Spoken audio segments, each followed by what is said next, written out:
Imagine having a consistent stream of high-quality clients and leads coming straight to you from Facebook.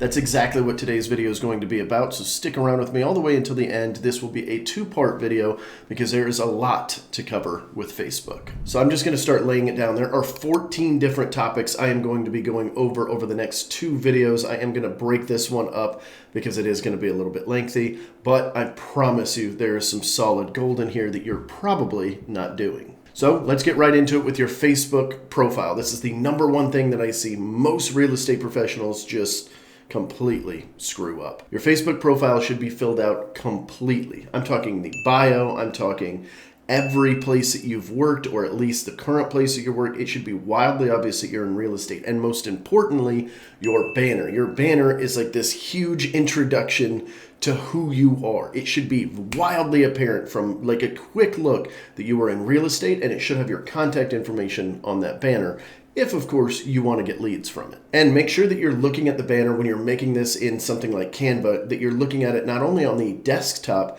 but also on your cell phone to see how it looks. And make sure that your little profile circle is not covering up some of the important content that goes in there.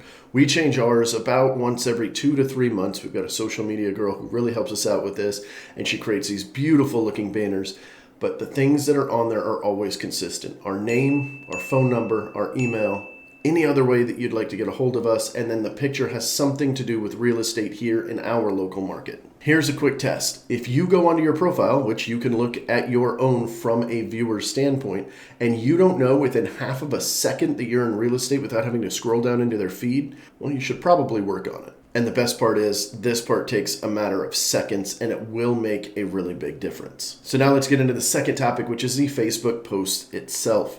Now, bear with me. I know Facebook posts are not glamorous and beautiful and amazing, although you can make them beautiful, I guess. But there's a lot of strategy that goes into the Facebook posts that, frankly, I think a lot of real estate agents are missing the mark on. So I'll give you a couple of little tips and strategies within your normal posting before we move on to some of the other awesome strategies that Facebook has to offer. The first thing that I would do if I was revamping my Facebook presence is pick 3 to 4 different pillars of topics in which I'm going to discuss. One of those is going to be real estate, but the other 3 or 2 might not be. So this could be stuff like fun stuff to do around your city. It could be fun things that you're doing with your family. It could just be your overall life, just to give people an insight into who you are. Now, personally, if it were me and I had a consumer-facing Facebook, which I do not because I am a team leader right now and I'm not currently actively in sales, but when I was, the 3 topics that I would generally hit are things to do in my area, neighborhoods, and just cities in general, just kind of like the scoop on it,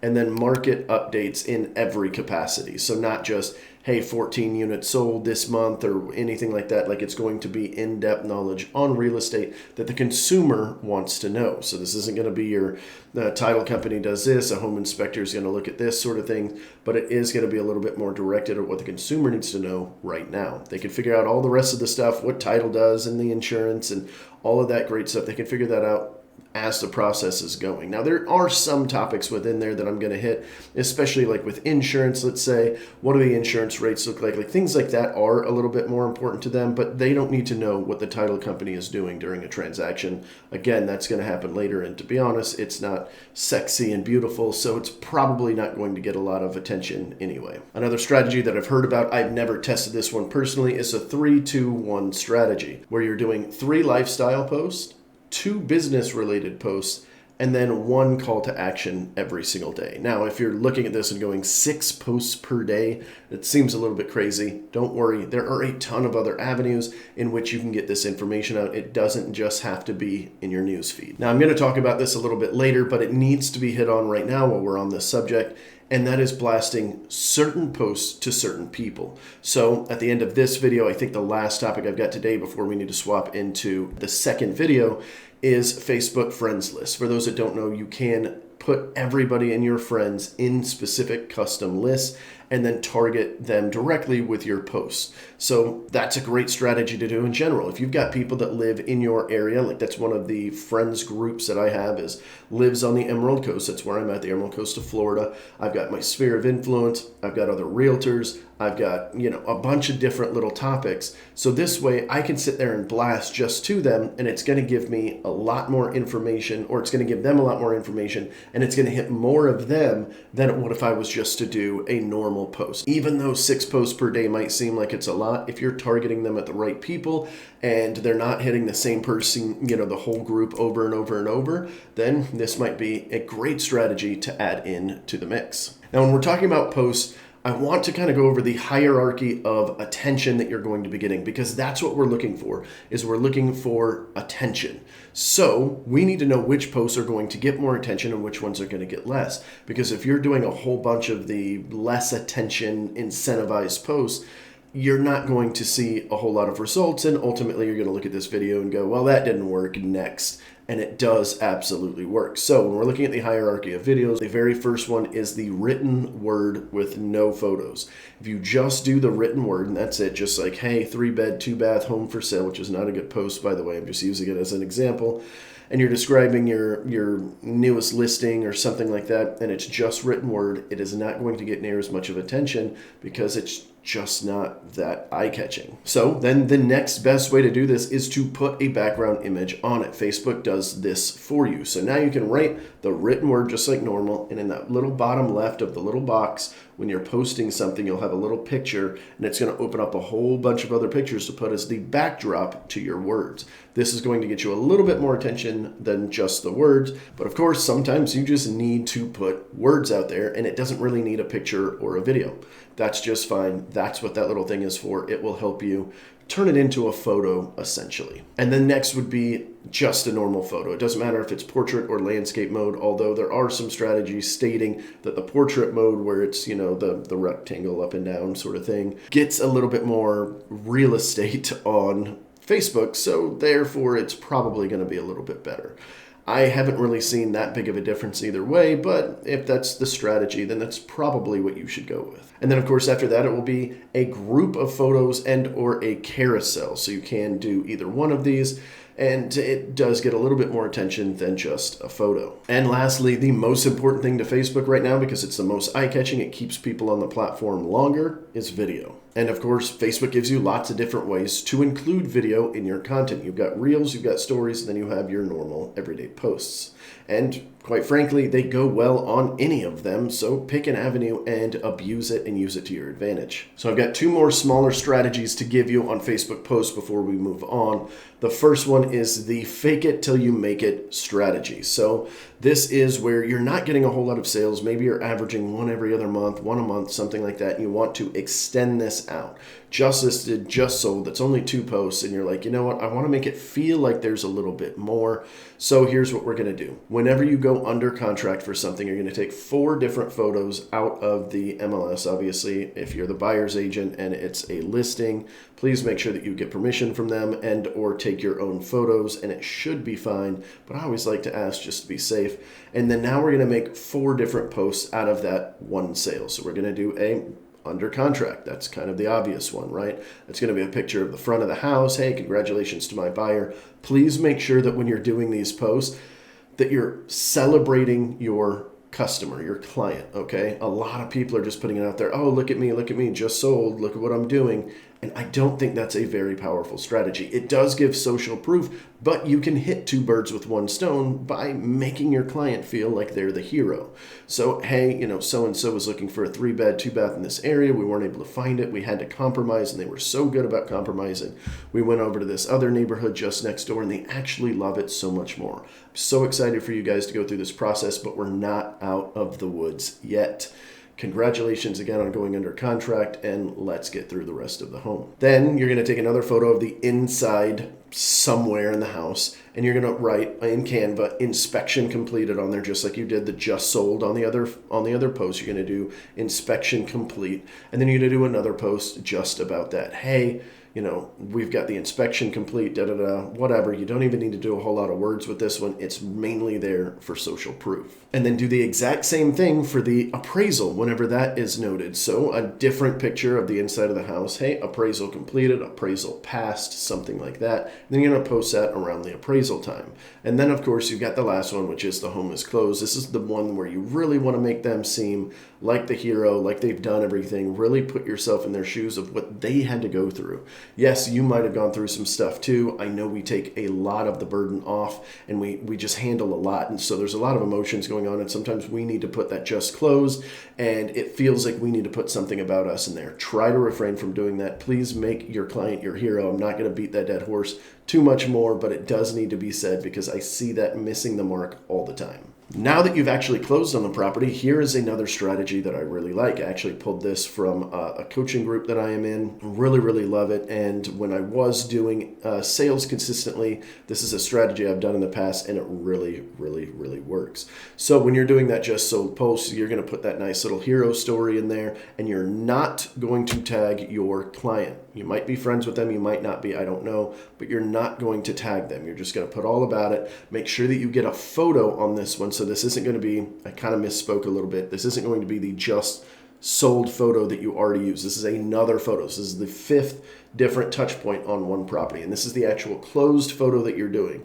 Make sure that you're getting in the middle of your clients. You've got a big sold, you've got a big smile on your face. You're hugging, whatever that is, of a nice closed photo, which I know is always a fun thing to ask. Like, hey, do you want to, take a photo with me, whatever. And sometimes it's a little bit awkward, but if you've done everything right, they're going to be ecstatic to take a photo with them or with you because it is a big portion of the process for them. So now you've got your post, you've got your beautiful photo with your mug right there, right in the center with a thumbs up or what have you, and you've got everything posted. You're not tagging them, and you're waiting for 3 days. So what this is going to do is this is going to entice the algorithm to bump your content even further because people are going to be putting congratulations. Those little effects that happened when you type in congratulations and hit enter on a Facebook post, that's the algorithm's way of telling you that they are going to push that content further and further. So now everybody's doing congratulations. They've seen the hero story. They feel what it's like to work with you and how you can overcome challenges through their lens, which is super, super important. Then after 3 days, if they have not found it themselves, which sometimes they do and sometimes they don't, but after 3 days, that's when you're going to go in there and you're going to tag them either in the comment or you're going to edit the post and tag them in the post. And now what this is going to do is it's gotten a whole bunch of traffic for 3 days because everybody's writing congratulations. So it's sticky right now, right? And it's starting to fade out after about 3 days. That third day, all of a sudden, you put their name in it and their entire database sees it. And guess who's in the center of the whole thing? You. You're sitting there with your big thumbs up or whatever. You're hugging them. Everything's great. They've got a hero story to read. And their friends and family are watching the post, looking at it, and now they're typing congratulations. So now you're getting in front of the friends and family, which is something us real estate professionals always, always want, especially when it's somebody we really liked working with. We want to make sure that we're getting more people just like them. So that's a great way to kind of add all of that into the mix and make sure that you're maximizing a single post. Try it on your next one and you'll be really surprised at how much engagement this gets and how many eyeballs are on this post. All right, next up is Facebook groups. If you're not utilizing Facebook groups, you are missing a big chunk of the business. And there's a little bit of strategy that goes into it, but a lot of it is just being present. I would suggest going in and making sure that you're part of every single group that has more than about 3,000 or 5,000 people, depending on the size of your town.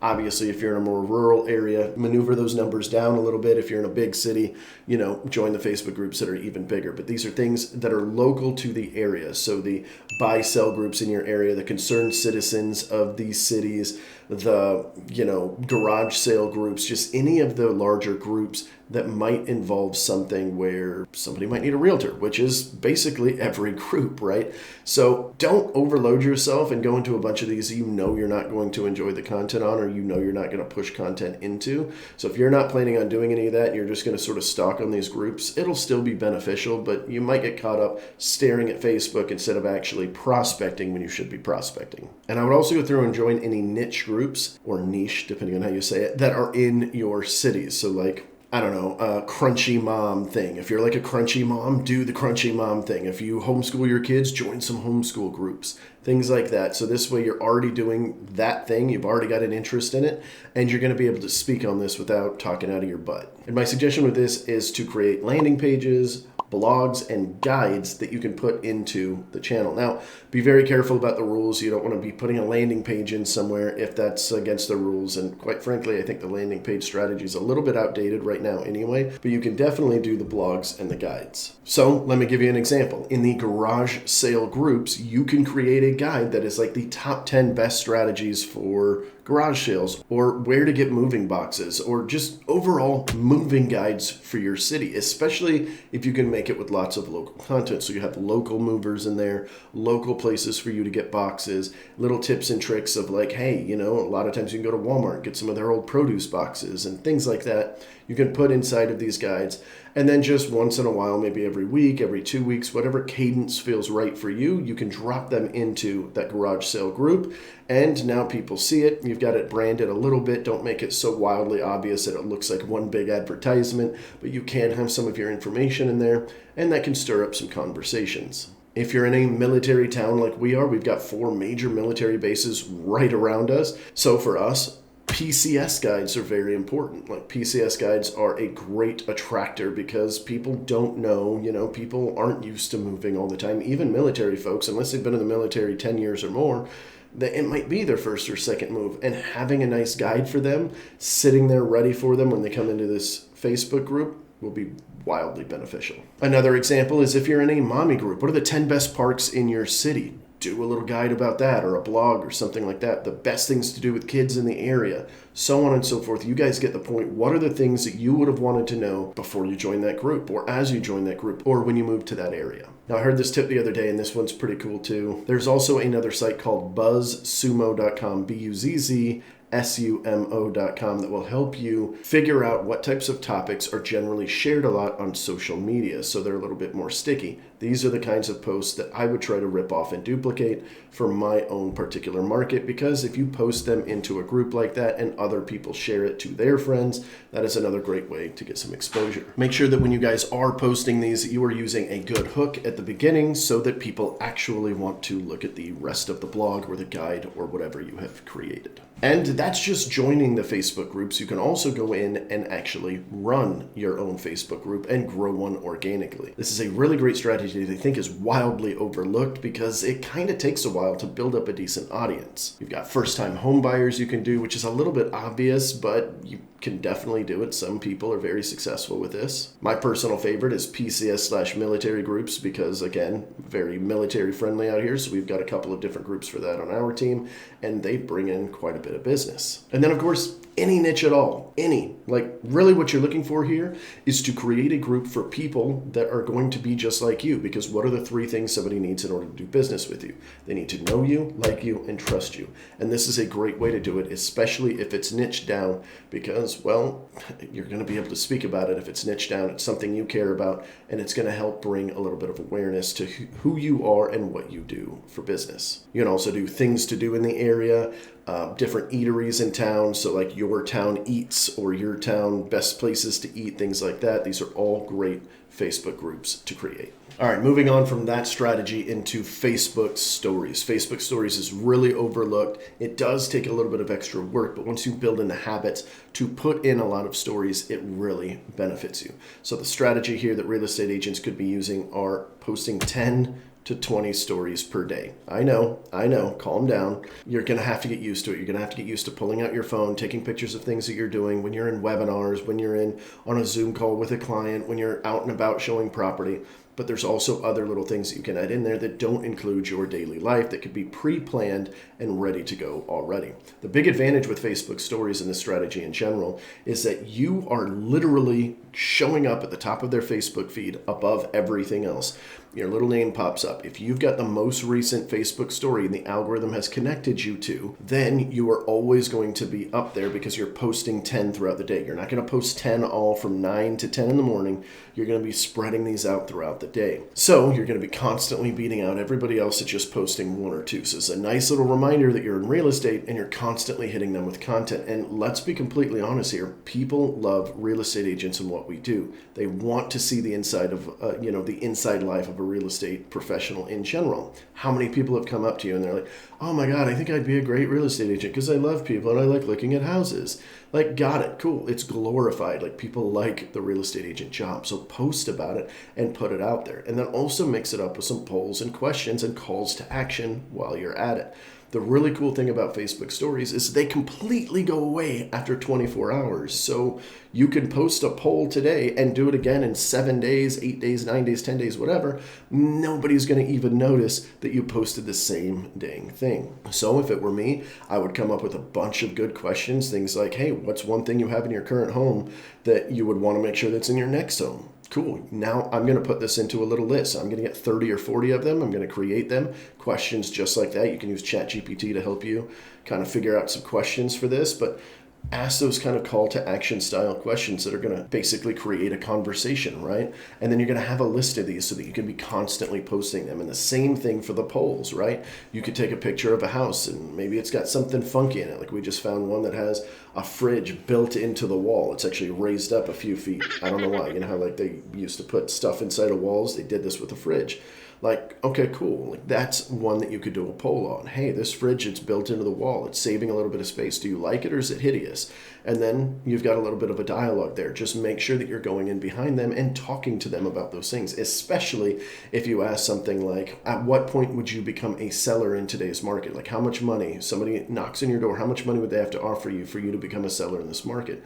If somebody answers, even if it's an outrageous answer, like $80 million, that is a good conversation piece because at least they're in the mindset of. Some of them are just going to be joking and it's just going to be conversation, but then others of them are actually thinking about selling their home. So you need to have those conversations and these little calls to action, these polls, these questions, things like that really help stir that up. And then outside of those posts, make sure you're doing insights into your daily life, insights into what being a real estate agent's like, insights into your family if you're comfortable posting that kind of information, your kids, what you're doing, favorite things to do in the area. Every time you go to a park, a new restaurant or something like that, you should be taking these short little pictures and clips just to kind of showcase this off so that you can stir some conversation around it. You go to a nice little Hawaiian place or something and nobody's ever seen this place before. They see your photo of your food. Hey, where is that? Oh, hey, this is over in Niceville, right? This is in Destin, Florida. So a nice little hole in the wall that I like to go to that a lot of people don't know about. The food's really good. It's inexpensive. Whatever the bragging point is on those things,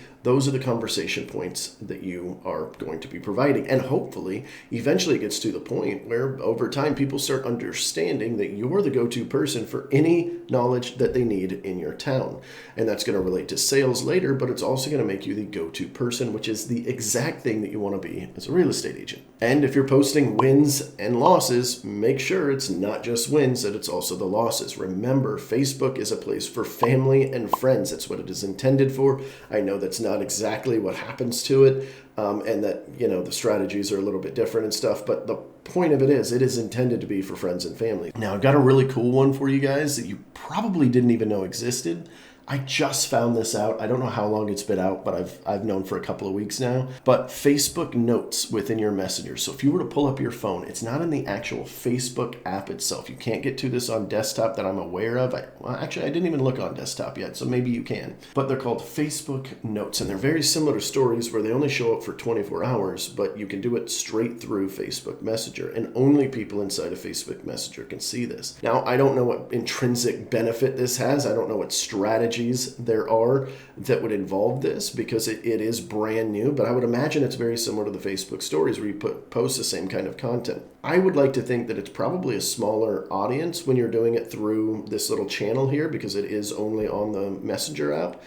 But Facebook put it in there for a reason, which means anytime they put in something new, they're pushing the engagement on it. They're pushing the reach pretty hard. So there's probably ample opportunity for you to make a little bit of a splash through those. So if any of you guys are trying that out or you know of a strategy, I would love for you to put it down in the comment section down below and let me know about it. I will be doing some independent research on this, and maybe in part 2 of this same video, I will have a little bit more information that I can pass to you guys. Of course, it won't be in action, it won't be actionable stuff because I'm not doing that and I wouldn't have enough time to do that, but I could at least post some of the strategies I find. So if you guys have something, let me know. All right, Facebook Reels. Facebook Reels are there, right? We've got Instagram Reels, we've got TikToks now, we've got YouTube Shorts. Everybody's going to the shorter version of video, small snippets, quick information or entertainment, and that's it, and then move on. That's exactly what Facebook Reels are. It is quick information or quick entertainment, and then move on. But a great way to do these quick little videos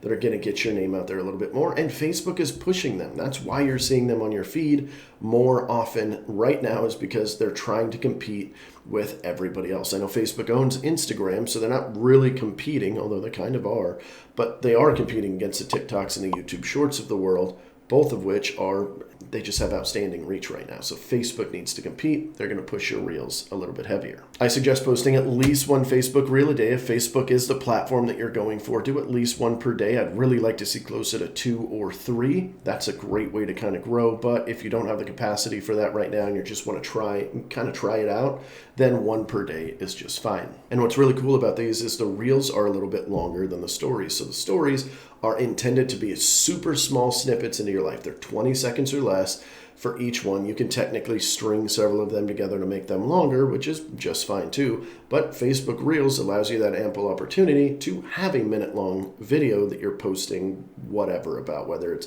a thing to do in the area, whether it's the best park, whether it's a market update, it really doesn't matter. But those are the 3 topics that I would be focusing on if I was doing Facebook Reels. And make sure that if you are doing the market updates, you're doing real ones, not the BS ones that are just like a picture where it just says 18 homes sold to my marketplace, 98% list to sale ratio, all that stuff that we know as realtors, our consumer doesn't know. They don't know what the heck a list to price ratio is. So stop doing that gunk and put it on an actual video and read it off. One of the greatest tools that we use in our business for this is kcm.com. So I think it's mykcm.com.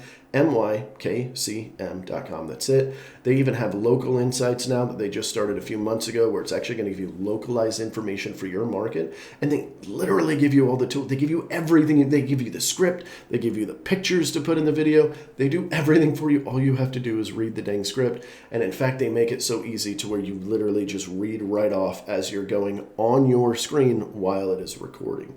Make some good videos. It's solid content that pushes the information that our consumers need to know about, because quite frankly, they're not in real estate all the time. So some other ideas you can do are showcasing off properties, showcasing off neighborhoods, behind the scenes, question and answer. Whenever you get a question from a consumer, answer that question in a video and blast it out to your people. If one person has the question, likely a lot of others have that question as well. And if you're answering a lot of those questions, especially directly from the consumer, then more people are going to flock to that, because they're going to tell their friends about it, or they're going to see it, organically, and they're going to go, well, this is great information that I needed. So I'm going to go follow this person. You can do educational content before and after. I really love before and afters for home flips. So if you have investors that are flipping homes, or even helping with a new construction property, do the before and after. Do several different sort of little snippets of what the building process looks like, and talk about it, each phase that is going on. So when they're putting in the drywall, talk about them putting in the drywall and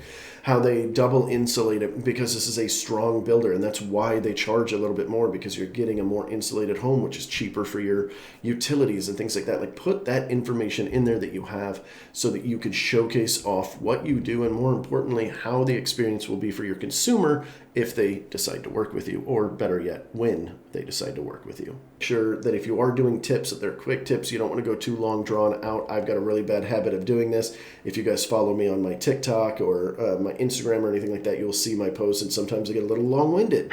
That's why I like long-form content, because I can put in all of the information that I've got. Short form's a little bit more difficult, because I've got to condense and take out a bunch of the other stuff that I find very important, but I need to stick down one lane in order to get my point across in under a minute. Same thing for you. Make sure that you're doing that. All right, that's where I'm going to end this video here. I am going to have another video next week for the other 7 main things, and there are some of them that are so freaking powerful right now. It's crazy. I wanted to leave some of those in the second block. So let me know, comment down below if you are using any of these things that we talked about, or if you're going to start adding into those, some of those into your business. And as always, if you guys are curious about LPT Realty and how it can benefit you in your business, it does have a 100% model to it. So, you know, right now times are a little bit tough. This is a great kind of model to go to, and there's a lot of benefits to it. I took my entire team here and I didn't get a single objection when I showed them what the model was about. Anyway, point is, if you'd like to talk about it, all of my information will pop up on the screen. Give me a call, text, email, whatever, however you want to get a hold of me, and we will chat, and I will see you guys in the next one.